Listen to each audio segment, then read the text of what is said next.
minta kepada Allah. Tiba-tiba ada orang dia kata nak minta tak boleh terus kepada Allah, kena minta kepada wali dan nabi dan seumpamanya. Ini yang dikafirkan oleh Ibn Taymiyah.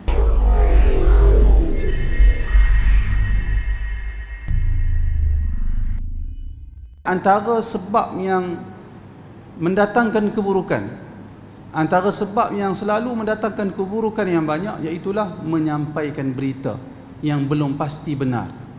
Dan kita akan tengok penyakit ni, penyakit suka nukil perkara yang belum pasti benar, kena pada semua orang, kena pada ahlul fusaq, kena pada golongan-golongan jahat, kena juga kepada golongan-golongan baik, kena pada golongan-golongan jahil, kena juga pada golongan-golongan berilmu.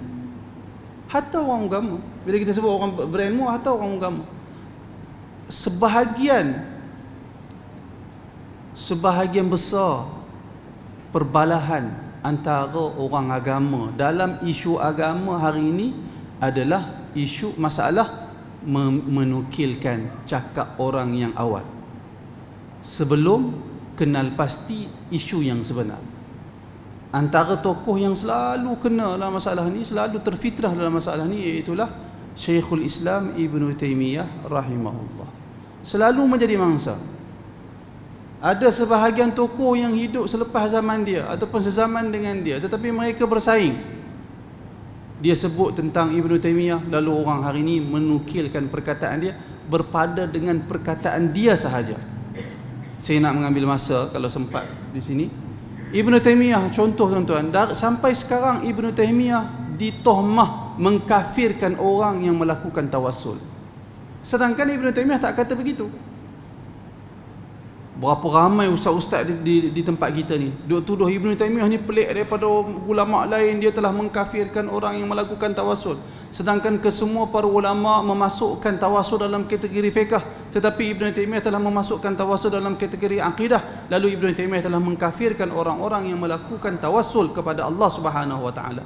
Sedangkan Ibn Taymiyah, kalau kita buka sendiri kitab dia, kita akan tengok Ibn Taymiyah tidak mengkafirkan orang yang semata-mata bertawassul.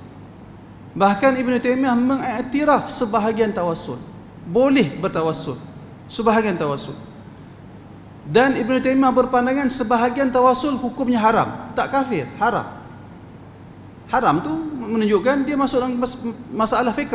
Ibn Taymiyah faham perkara itu. Tetapi ada tak Ibn Taymiyah mengkafirkan orang yang bertawassul?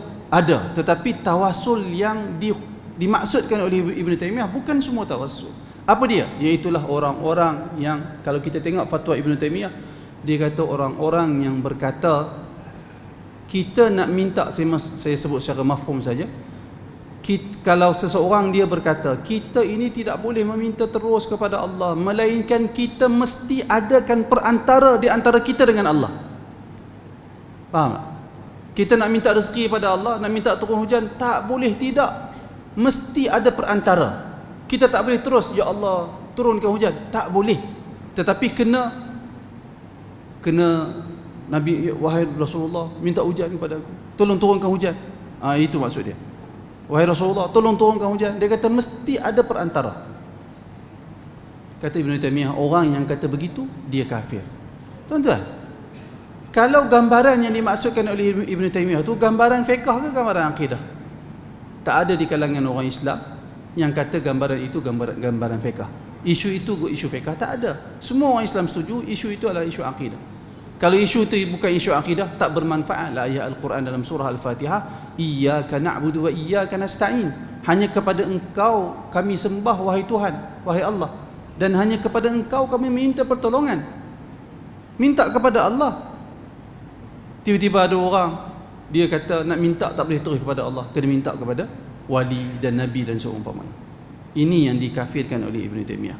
Tetapi hari ini berapa ramai orang mengkafirkan, menyatakan Ibn Taymiyah sesat hanya sekadar baca bahan orang lain, tidak membaca dari sumber yang asal. Kerana itu tuan-tuan, agama telah beri satu garis panduan yang begitu jelas. Bila datang sesuatu berita, hendaklah kita fatathabbatu, hendaklah kita kenal pasti terlebih dahulu apakah berita itu tepat ataupun salah, tidak seperti yang dimaksudkan oleh penuturnya.